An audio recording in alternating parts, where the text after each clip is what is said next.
যে সাংবাদিক press club আছে তার পক্ষ থেকে আমাদের এই প্রোগ্রামে একত্রতা ঘোষণা করা হয়েছে। আমি দর্শনা প্রেস ক্লাবের পক্ষ থেকে সবাইকে আন্তরিক অভিনন্দন জানাচ্ছি।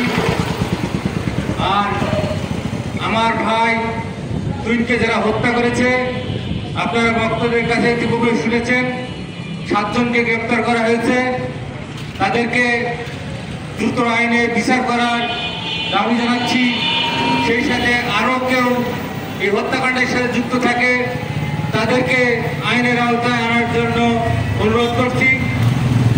আপনারা জানেন বিগত 17 বছরের যে ফ্যাসিস্ট সরকার ছিল, ওই সময় সাংবাদিকদের কণ্ঠ রোধ করে দিয়ে গুম খুন সব কিছুই তারা করেছিল।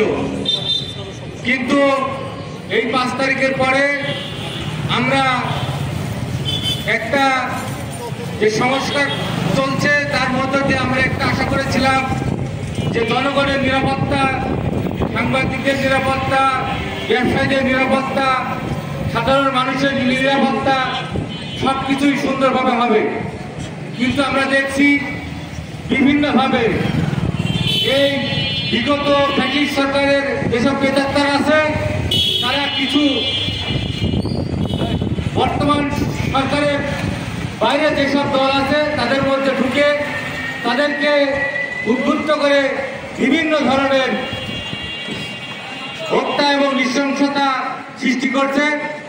এজন্য যারা এই বর্তমান দলের দায়িত্ব আছেন তাদের কাছে উদাত্তর আহ্বান জানাবো, আপনাদের মধ্যে থাকা যারা এই চাঁদাবাজ, যারা এই হত্যাকারী, সে যেই হোক তাদেরকে আপনারা দলের পক্ষ থেকে ব্যবস্থা নিন এবং সুন্দর বাংলাদেশ গড়ার জন্য আপনারা প্রস্তুত নিন এবং প্রতিটা মানুষের, নাগরিকের যে নিরাপত্তা, এটা সবার অধিকার।